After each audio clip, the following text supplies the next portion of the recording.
Okay. Okay.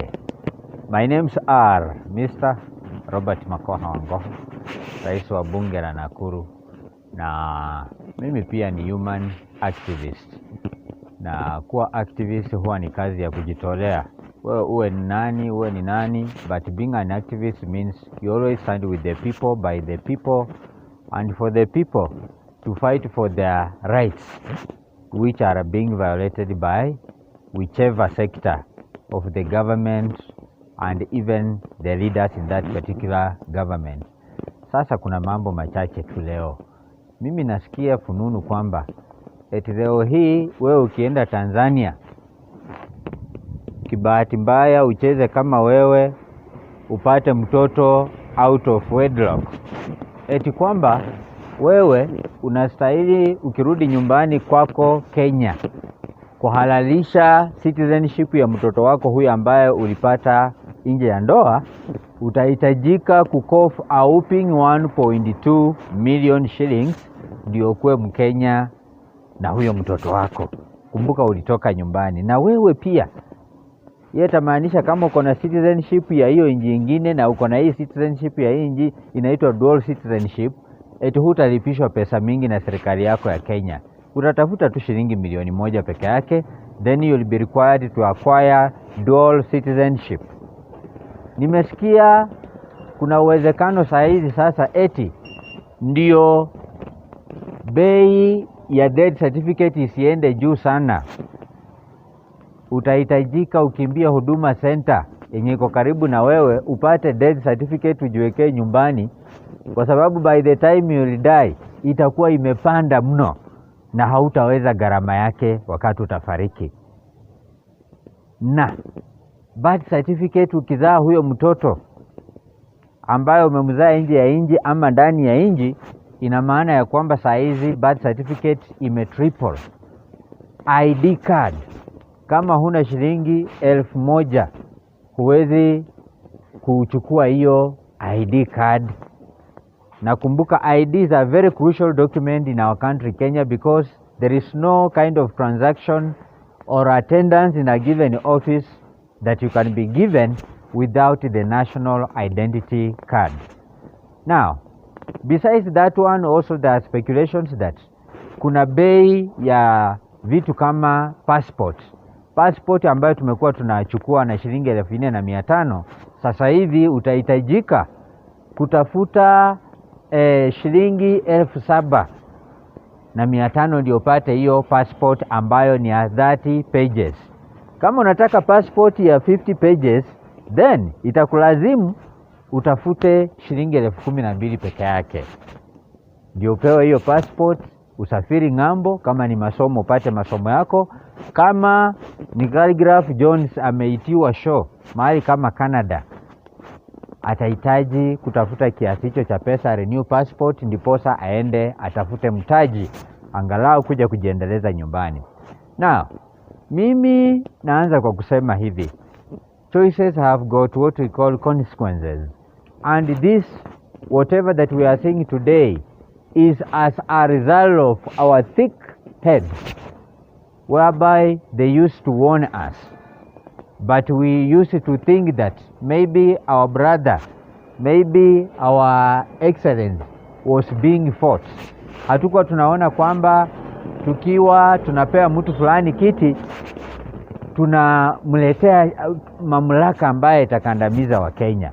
Hiyo ina maana ya kwamba Wakenya wenzangu tuko na maisha ngumu sana ambayo yametungoja huku mbeleni. Mlikuwa mnalia high cost of living, lakini sasa imetoka kwa high cost of living. It is no longer about the amount of food that we should have on our table. It is now beyond.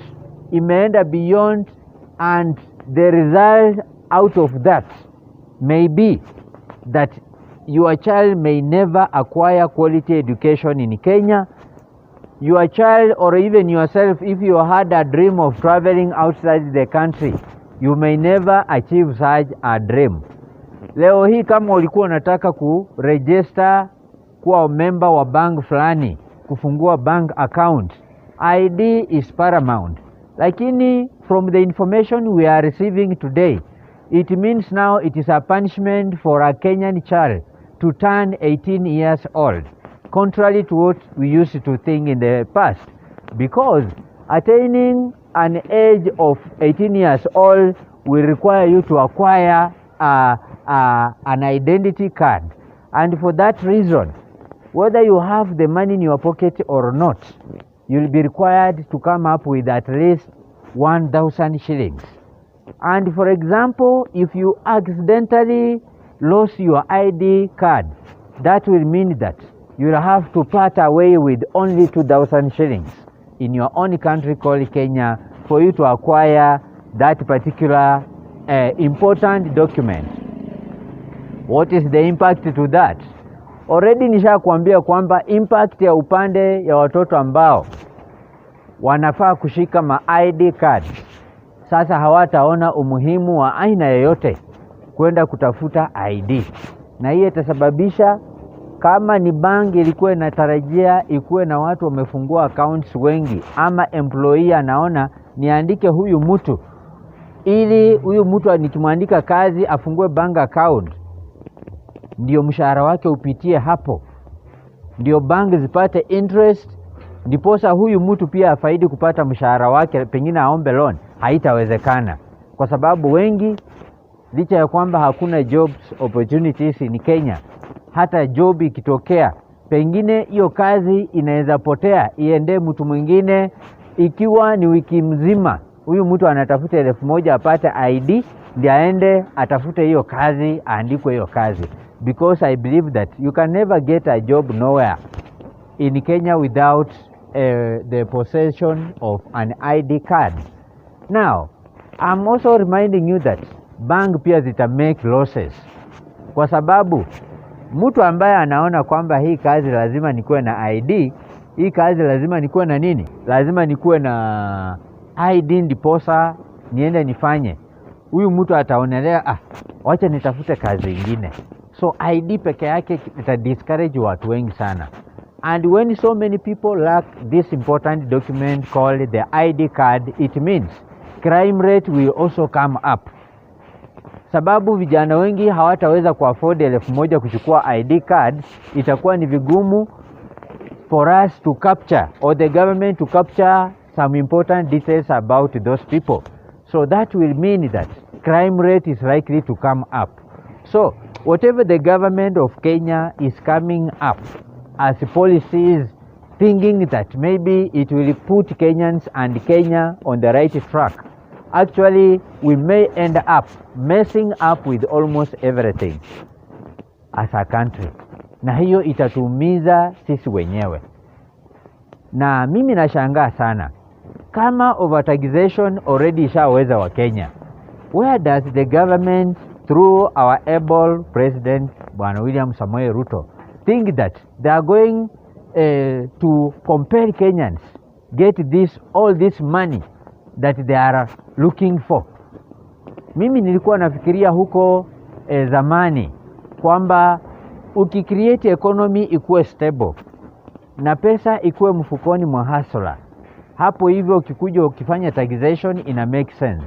But our government in real sense has actually closed all the loopholes whereby they were serving as the avenues whereby Kenyans were getting some money to invest in businesses, to invest in education and other entities. Sasa mimi nashangaa, where is this government going to get the money for them to tax the Kenyans? Kwa sababu I had a shop which I had actually set up. I had employed my fellow youth kama 2 ama 3. Hii duka umeme ulipandishwa, hii duka rent imepandishwa. Sababu mtu wa rent ataniambia vitu zimepandishwa, hata mimi bidhaa yangu ya rent, kama ni bank nalipia hii nyumba yenye nilijenga loan, hiyo loan imepandishwa rate, lazima nipandishe hata ndio mimi nipate kitu. It has compelled me kushut down the shop, kwa sababu I'm not even in a position kufanya nini, siko kwa nafasi mzuri kulipa huyu mfanyikazi. Siwezi lipia umeme, siwezi lipa license, nitafunga. So whereby the government thought that by overtaxing me in all the avenues it will acquire more revenue. Sasa unapata serikali pesa ingepata kwangu ya rent ndiye tax huyu mtu ambaye ni the land owner itapoteza hiyo pesa. Serikali itakuja ipoteze pesa yangu ambayo nilikuwa nalipia license. Serikali pesa yenye ningelipa vijana wenye nimeandika kazi au vijana pia watoe tax, serikali pia itapoteza hiyo pesa. Hii pesa ambayo nilikuwa pia niende ni file my KRA returns, it will mean that nitaanza sasa kwenda kufile nil returns. The question is, will the government have achieved the aim that it was putting in place, ama ndio serikali itakuwa imejikaranga vizuri? Mimi tunajitolea mfano kama Mkenya mmoja. Kuna Wakenya milioni 53. Tuseme takribani Wakenya milioni 40 wanahusika pakubwa katika biashara zenye inaendeshwa nchini, na pia sasa hizo biashara ndio zinapea serikali mtaji ama tax, ama shirika la KRA lina collect tax. Tell me, if 40 or let's just say that million Kenyans have lost their source of livelihoods where the government was acquiring the tax, will the government really be in a position and collect the taxes that they are aiming at? The answer is definitely not. Kwa sababu haya yote yameletwa na overtaxation. Haya, if I need an ID card, nimemaliza form 4, ili niweke business yangu pale kidogo, hii ID umeniambia nakuwa na 2,000 ndio nipate ID card. Remember, some businesses zinaanza na pesa kidogo, hata kama hiyo 1,000 ama shilingi 2,000. Now, if I have to cough a whopping 2,000 for me to acquire an identity card, what will be my operating capital? Nitapata wapi pesa ya mtaji ambayo nitaanzishia na kurani hii biashara ambayo niko nayo? Kuna uwezekano ya kwamba sitaweza kufanya nini? Sitaweza kupata hii pesa ambayo nitaoperate nayo capital. So again, that one to the government, serikali itakuwa imepoteza ikifikiria kwamba ikinipandishia ID itatengeneza pesa. Mimi nitashindwa kuchukua ID ndio nifungue biashara, ndio hii serikali kuja in tax. So saizi ni vigumu sana wewe kuitwa Mkenya. Haya, kuna ndugu zetu ambao within the country wako na pesa kweli, lakini wameona umeme imepandishwa, maji yamepandishwa, wameambiwa akatwe housing levy na NHIF na NSSF ya employee wake. Employer akatwe na huyo employer pia akatwe. Sasa huyu mtu ataanza kutafuta mazingira mbadala ya kurun the business. Are you getting that? This person is likely to relocate in a neighboring country like Tanzania or even Uganda. Huku nyuma ama huku mbeleni tulikuwa tunachekelea nchi kama ya Uganda, at economically it is very down. But now, where is Kenya today as we are speaking? And the moment the leaders are also squandering the county cash. Wakati mtu kama governor anapelekwa mbele, anafaa kuwa impeached, akuwe held accountable about the squandering of the county money. Unaona maseneta wanacheka tu na wanashirikiana na wanaondolea mambo mabaya ya impeachment kwa huyo governor ambaye ameenda before the Senate. So that means pesa itaendelea kupotea kwa njia kama hizo ambayo haitafurahisha sisi wa Kenya. Na mimi nafurahia kitu moja, hii miswada yote ambayo imeletwa mbele, at the end of the day itapelekwa kwa National Assembly. We understand that the president has bought even the opposition members of parliament such that hii miswada kuangushwa or to be shot down in the National Assembly House, it will be so hard for Kenyans to make sure that hizi miswada mbaya zinatupiliwa mbali. For that reason, serikali kupitia Rais William Samoei Ruto juzi imekuwa na members of parliament kwa kikao. Hao members of parliament pia wameona pinji yenye Wakenya wanapitia. The members of parliament walisimama wakamwambia rais kwamba sisi sasa hatutakikani makwetu, penye tulipigiwa kura tukienda, we are getting it rough, we are getting it hard to be listened to by the what? By the citizens who voted for us. In turn, the president answered them akawambia kwamba, if at all it is true you people you are losing popularity in your respective sub-counties or counties or constituencies, then I have or I'm here to remind you that you don't need to be popular after all. You see, that was an arrogant response from the head of state when these people who are voted by the common man to go be represented at the National Assembly showed interest that these MPs were not actually working for them. Aliwajibu in an arrogant manner hivyo. Unaona? So what next?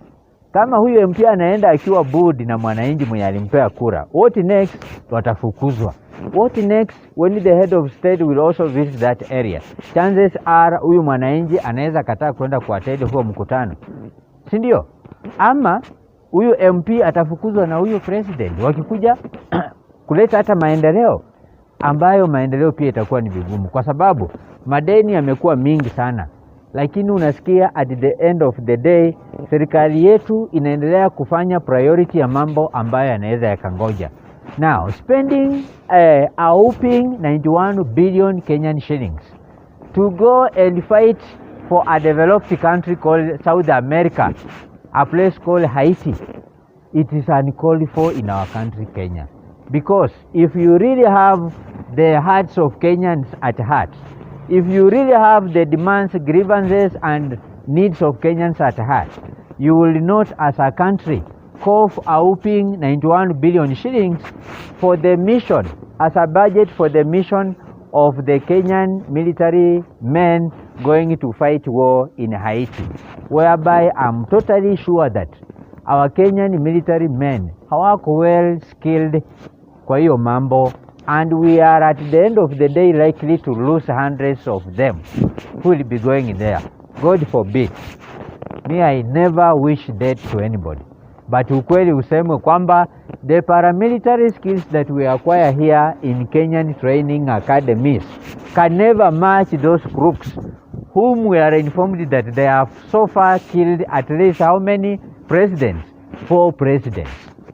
Nyinyi mnatuambia nini? Huko sio kurusha mawe bwana. Lakini hiyo sio konzani kubwa. Konzani kubwa ni, where is this 91 billion shillings coming from? At the end of the day, sisi ndio bado tuko na madeni ya China na wapi na wapi. Sasa at the end of the day, government begins to resolve that. Can we privatize all the public farms that are key? You privatize these farms, they go into the hands of the private individuals, then Wakenya wanaendelea kufutwa kazi. Wakenya wanaendelea kufutwa kazi. Sasa Wakenya wakiendelea kufutwa kazi, ndio tutatoa ushuru. Sababu tunaua viwanda, tunaua mashirika mbalimbali. Mtu ameshindwa kulipa kila kitu, anafuta huyu Mkenya.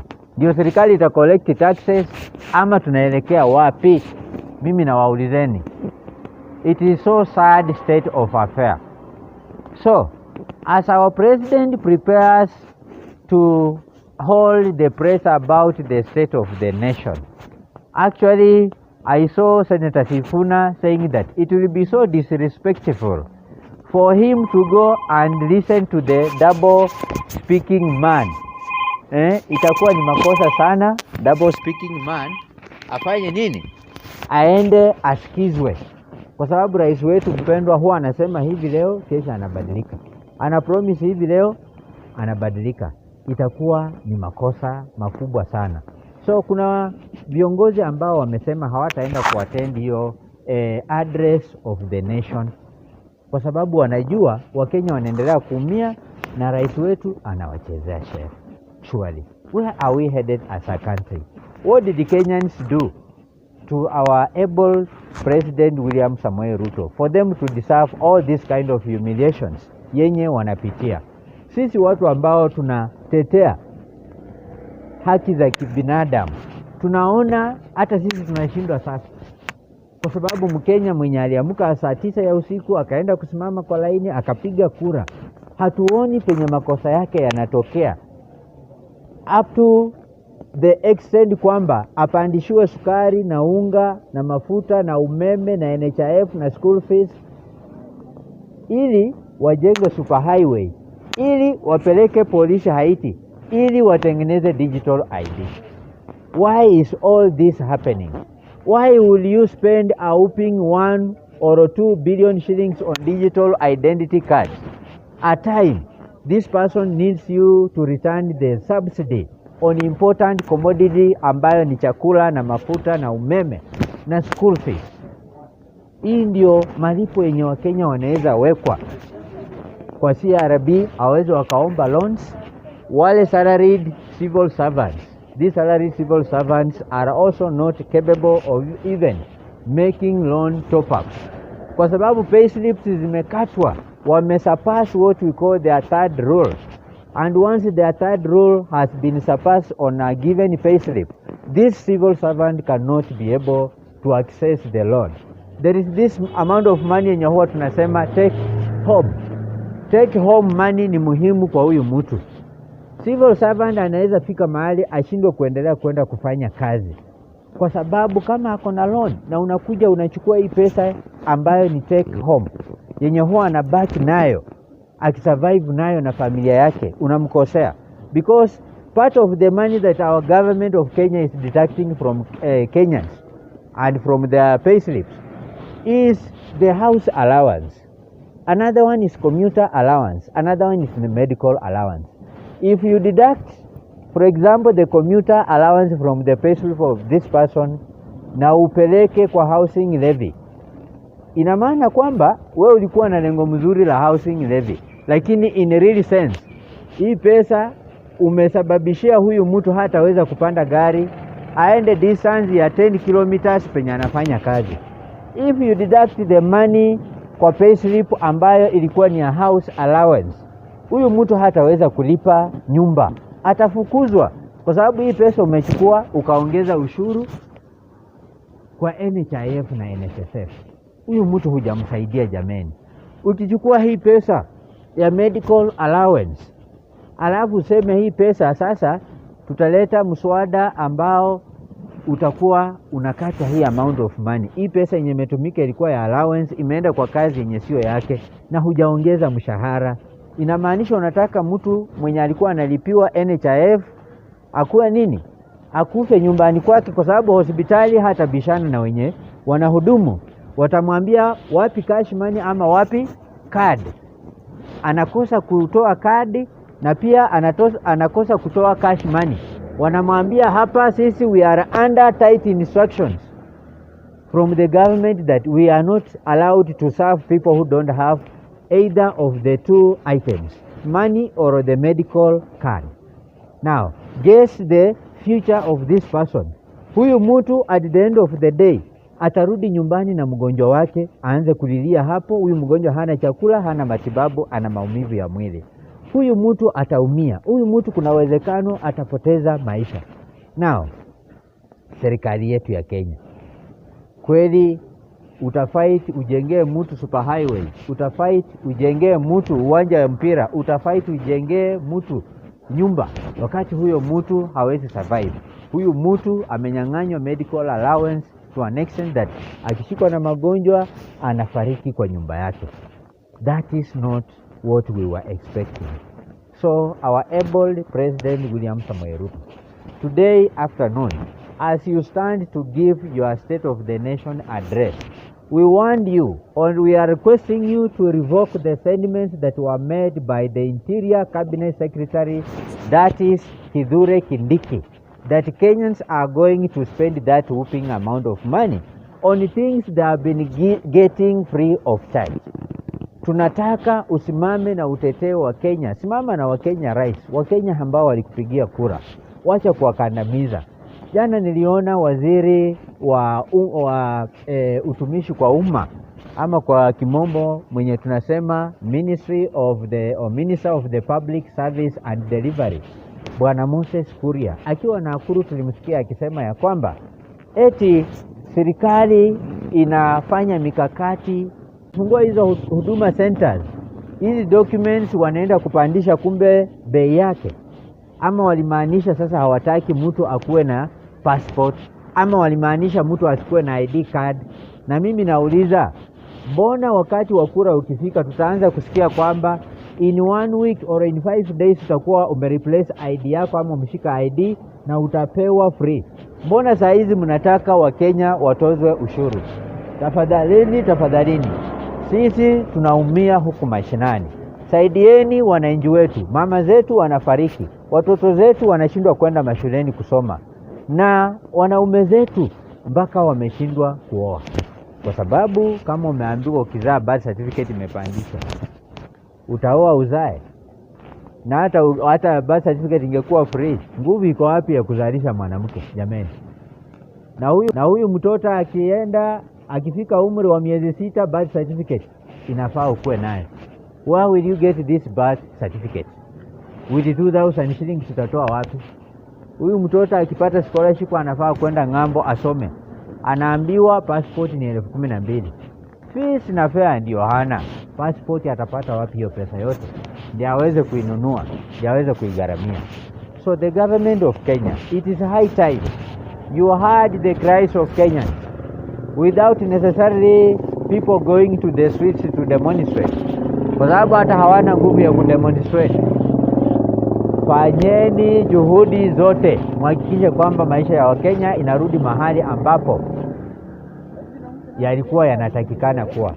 Umekuja na kitu inaitwa bipartisan talks. Hizi bipartisan talks already zimeconsume milioni 200 pesa za allowance za vikao. Hii pesa already ingebadilisha maisha ya Wakenya, ingerudisha subsidy ama turudishe gharama ya maisha chini, hata kama ni kwa mafuta ya kupika peke yake ama hata kama ni kwa umeme peke yake. Lakini nyinyi hamtaki kusikiza jambo lolote. Tunasikia on every day basis. Tunasikia tu mambo ambayo nyinyi mnakam up with. Are you asking yourself where you are going to generate all this money from Kenyans if their pockets are already dried up? Ama huu uongozi wa kiimla ndio mnatuonyesha kwamba Kibaki, Moi na Uhuru hawapo wanafanyia Wakenya kazi? Are you part of the deal whereby we are hearing that Bill Gates is coming up with a strategy of reducing the world population? Kwa sababu hapo sioni, kama sina pesa na sina chakula na sina matibabu na sina fare na gari yangu nimepaka na pikipiki nimepaka haina mafuta, inamaanisha unataka nikufe. Na nikikufa kweli, the world population is going to reduce.